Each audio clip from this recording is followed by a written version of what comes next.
Good evening, ladies and gentlemen. Welcome to Car News of the Week. I am your host, Owen Griffith. Today I have 3 news articles I am ready to share with you. When it comes to car news, I'm your man. So getting right into it, first on the list we have it's January, and that means the 25-year roll on importing vehicles has now rolled over to 2001. That means I have 4 really cool cars that were previously not allowed in the United States that are allowed this year. First on this list is the Honda Accord Euro R, kind of the Type R version of the Honda Accord. I think really cool car. Honda Accord, not typically turning heads on the street or anything like that, but Type Rs, if you know cars, you know those are not to be messed with. My VTech boys know exactly what I'm talking about. I don't mind the Honda Civic V-Type. I just feel like I'm looking for more. I'm not a fan of the hatchback either. I mean, I know I might get a lot of hate for that, but maybe it's just the rep it's gotten. It's a lot of kids my age had those for their first cars, and VTEC is cool, don't get me wrong. It's just all of those cars are trashed. If you see them on the road, especially in the Midwest, complete rust buckets. So, I mean, looking at these pictures, it's just clean. It's got a different front than the Honda Accord that was in the United States had, and just a Type R Honda Accord, man, something about it I could mess with. I mean, these things lighter than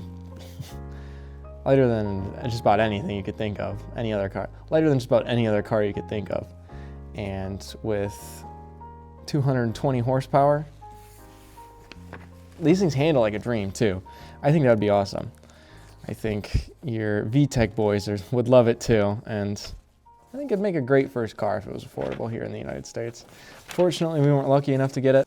Somebody will go out and spend probably as much as a CT5 to import one of these, as I can only imagine how expensive they are in import now. So I guarantee the importing market has been down lately. I guess I haven't looked at prices in a while for Silvia like I always wanted, but maybe I'll look back into it, try to get prices on it. Next on our list here is the Mitsubishi Lancer Evo 7. This is the last of the forbidden Evos in the United States, as the 8th one was finally brought over from Japan and manufactured here. And granted, there's not much to be sought out about the Evo 7. It's still, it's still an Evo, and given what Mitsubishi became recently, it's kind of sad. This could be the last Evo that's new to the US ever. I mean, unless Mitsubishi gets their crap together and starts making a nice sedan, or it's just bringing back the Eclipse as a crossover. Like, the Eclipse wasn't a great car, don't get me wrong. I'm not a huge fan. Too Fast, Too Furious kind of ruined it for me.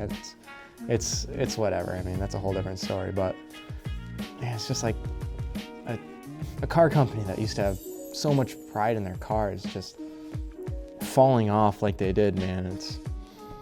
It's sad to see. So, but now every single Evo is now available in the United States, some for import, but I mean, I think Evo's still a legendary vehicle, so you can only imagine how much these will cost too, coming into the United States.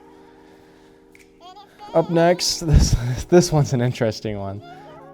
The Renault, I hope I'm saying that right, the Renault Clio V6. Now, when you see a normal Renault Clio, nothing too crazy, just a normal hatchback, not a whole lot to them, but oh man, the Clio V6, that thing is an absolute monster.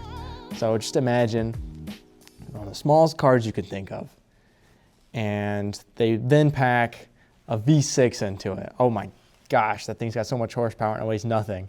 And then they decide to put the engine in the rear of said hatchback. And oh man, it is the most impractical car I think I've ever seen in my life.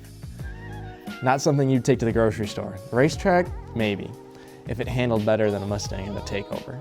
This thing is just atrocious. That's the biggest thing people have ever said about it. It's fast in a straight line, it weighs nothing, but you turn that thing in a corner, probably hitting some people. So don't take it to a street takeover.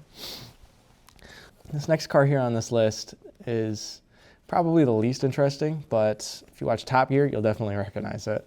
The Renault Aventine.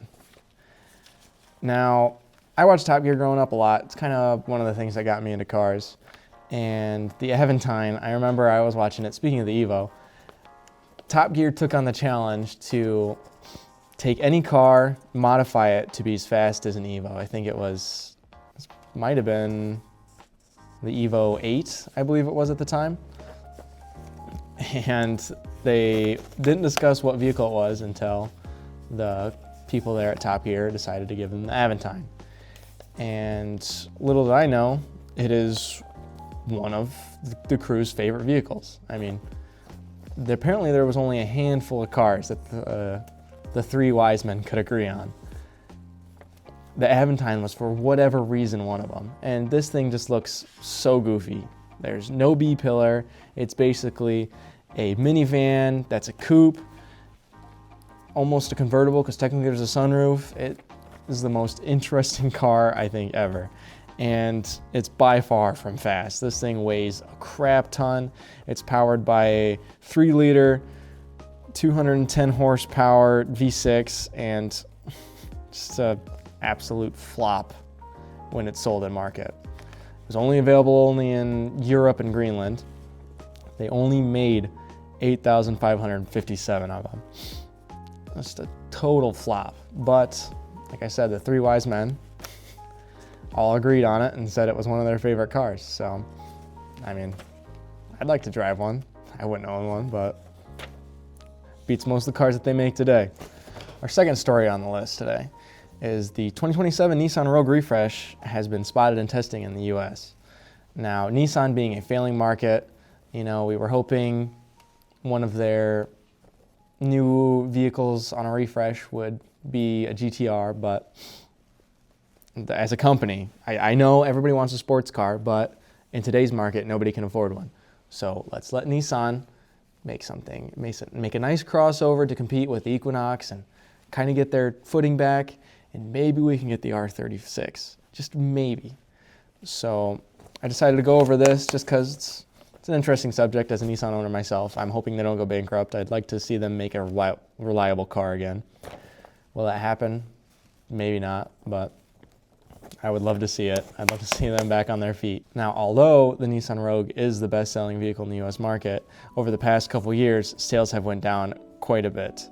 In 2025, Nissan only sold 217,000 Nissan Rogues, which is down 11%, and that's not something we can see from this company. This company almost got bought out by Honda or Toyota, one or the other, last year, and it's still not looking great for said company. They haven't really turned a corner yet, and they're hoping, a refresh might be what they need to start sparking sales interest in it again.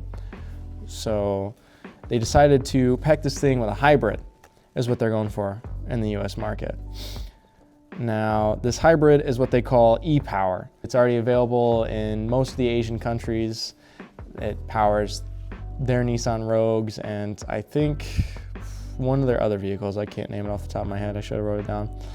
And they're planning on bringing the e-Power powertrain to the United States in 2027. And they plan on bringing the e-Power powertrain, importing it from Japan to the United States in 2027, which means it's just going to be crazy expensive with tariffs and nobody's going to be able to afford it anyway. They still are offering it in a 201 horsepower turbocharged 1.5 liter 3-cylinder engine, which still probably get great gas mileage is what you want from your best-selling vehicle, and that's what most people are looking at today.